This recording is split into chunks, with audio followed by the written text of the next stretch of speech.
going on, everybody? It's Jeff and Justin here, the Frustrated Rockstars, raising a glass to Michael Jackson. Why? What happened to him?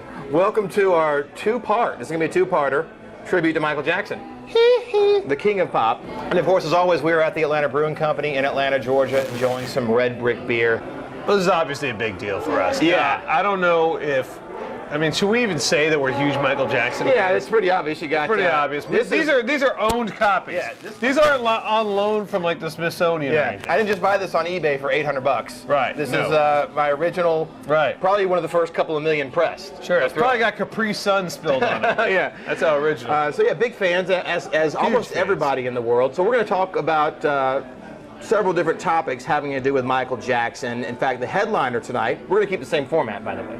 Oh, same really? concert format. Really? Yes. Still a concert. Right. Michael would want us to do our concert. Sure. Michael was the consummate professional. Yeah. So the headliner, we're going to talk about famous Michael Jackson collaborations, people he worked with, people that worked with him, some unsung heroes that worked behind the scenes. It really will blow your mind. Lots of great stuff. But first, we're going to talk about some other stuff in the opening act. Are you ready? And for the opening act, people talking about his legacy already. I mean, obviously he already had a legacy going, but now that he's gone. It's almost like you can't even talk about it. It's so big. Yeah, yeah. Where do you start? Musically? Dancing. All right, dancing. He brought dancing into music. Yeah, well, how do you reinvent dancing in the 80s? I mean, what can you do with dancing? He did. He reinvented it in sure the 80s. did. I mean, you look at the way he danced, no one danced like that, and people do that all the time now. He brought back that 50s, 60s style of like the Jackie Wilsons and what have you. James Brown. But he owned it.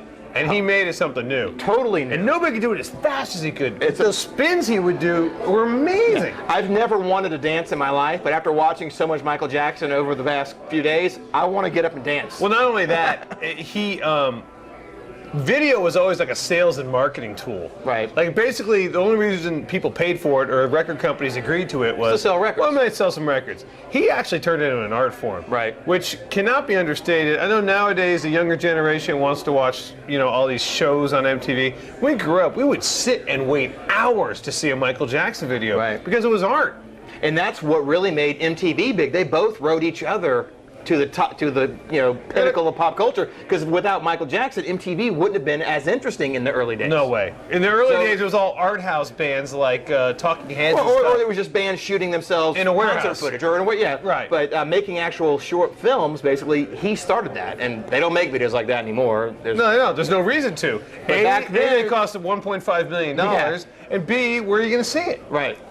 So back it then, came and went. Yeah, and it was all due to Michael Jackson. It really was all due to Michael Jackson. So do you think that all those charges are going to tarnish his legacy over the years? I do.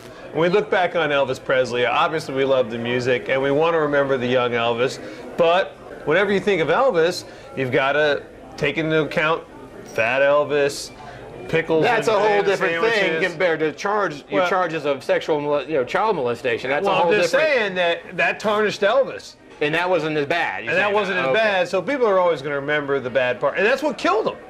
Yeah. That's what drove him under. In terms of his legacy, I mean, nobody's won more awards. No one's sold more records. No one's had more singles. No one's had longevity of career. I mean, this guy was big in 1967. Here it is, almost 2010. Yeah. And he's still... So he had a much longer... He died almost still the biggest star in the world. Yeah, and he had a much longer career than Elvis. Oh, God, yeah. And not to mention... he continued to get new fans. I mean, there weren't kids clamoring for Elvis in 1975. I think with all this stuff that's going on now, I think that it is going to start to overshadow the child molestation stuff. I think his legacy, I think it's going to be tarnished, but not as much as it was when he was alive. You're going to have to ask yourself, what are you going to focus on? The man or the music? Yeah. Yeah, that's I don't true. care what they do in their personal lives. It doesn't. Don't let that ruin Michael Jackson for you. Yeah. I don't say that. Yeah. As simple as that. I don't think it will. All right, well, let's move on to our next subject in tonight's headliner. Our Michael Jackson headliner tonight is going to be talking about some of the people he worked with, collaborated with, and people behind the scenes, kind of the unsung heroes.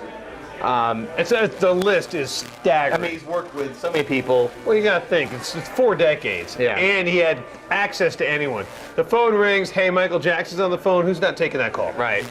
He got a Beatle. He worked with Paul McCartney a lot. You know, Paul McCartney wrote a song for him for his first album, Off the Wall, Girlfriend. Right. Right off the bat, you got a Beatle working with you.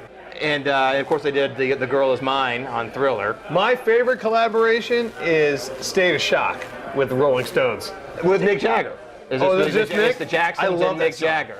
You never hear it. I love that song, That's a too. great song. Yeah. I also really like What's Up With You, the song he did with Eddie Murphy. I love that song. Really? When was that?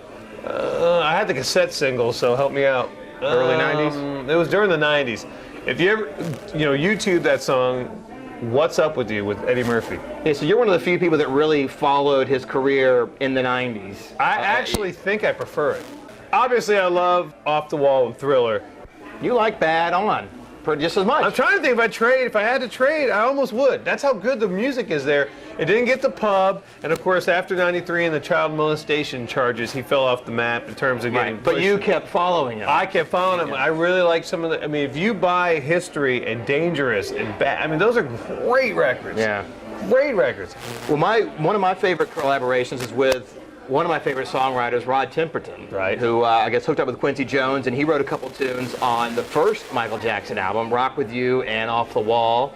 He also wrote Thriller, so he worked with Michael, and of course he wrote songs for other artists too. But think about it. He's a white English guy, right? He's like 60 years old now. Could you imagine meeting him and someone's like, yeah, what do you do? I wrote Thriller. Enough said. Originally called Starlight. Oh, yeah. And Quincy Jones said that Rod Temperton, he was such a professional, he would come in with the song already arranged, and he'd have like 40 titles to pick from. And the original title for Thriller was going to be Starlight. The whole project was going to be Starlight instead of Thriller. Can you imagine the difference? They changed it. And Quincy's like, hey, that's not it. And then Rod was like, he went back and thought about it, and he thought of Thriller. He thought, man, Thriller, I could just see that on the Billboard charts. Michael Jackson, Thriller. And sure enough, it stayed there. That's 100 weeks it was on the charts. That's really showing vision. Yes. Because any one of us would have said, Starlight, that's cool. Yeah, we're done. Oh, we can do everything. We can do mirror balls. We can do everything. And Quincy said, we're not there yet. Yeah. I see Thriller. Yeah. That's what separates, Here's another the Malibu home from the, right. The Orlando home. I would throw in Eddie Van Halen, too, playing guitar and beat it. Yeah, that's... It's unsung. Oh, legend has it, when Eddie went down and played, the studio monitors caught on fire. Because it was too loud or whatever. Eddie just shredded so much. Legend has it, I saw Quincy Jones. He said, yeah, they caught on fire. Well, my favorite story of that is when Quincy had to call him 5 times to ask him to come down. Yeah. Because he kept thinking it was a joke and they had a bad connection. Yeah, so he kept hanging up or something. Yeah. He was like, stop calling me! Yeah. Quincy! Oh, there's so many. God, we could sit here all day. Oh, one of the guys who played guitar on Thriller is Steve Lukather from Toto. Really? He plays some guitar on there. Steve Stevens played on Dirty Diana. Oh, yeah. Slash played on the Dangerous album. Yeah. We Are the World is a collaboration. Yeah.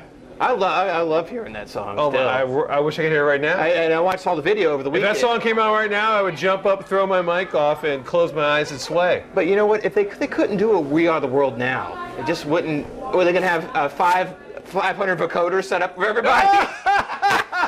How would they do We Are the World now? That's a fair. Okay, that's a good. Let's end there. All right, let's end on that. That's, all right. That's magic. Let's do some quick solo riffs. Hey, speaking of vocoders, by the way, Jeff, way to get a good line. It only took 80 episodes. But anyway, on Thriller, it's done right. We know we're always ragging on the vocoder, but you got to pepper it in. It's like Parmesan cheese on pasta. Look for PYT to see how the vocoder is done right. When the news of Michael Jackson's death broke here on the East Coast, it was afternoon drive, about 5:30. I heard it on the radio, and I was very disappointed. Every radio station, regardless of format, should have gone into playing Michael Jackson tunes. End of story. And there's part one. There's no encore tonight. You don't top Michael. You don't top Michael. There's nothing left that we can do. So if you have some comments about Michael Jackson, email us, info@thefrustratedrockstars.com. So stay tuned for part 2. And until then, Michael Joe Jackson, enjoy his music.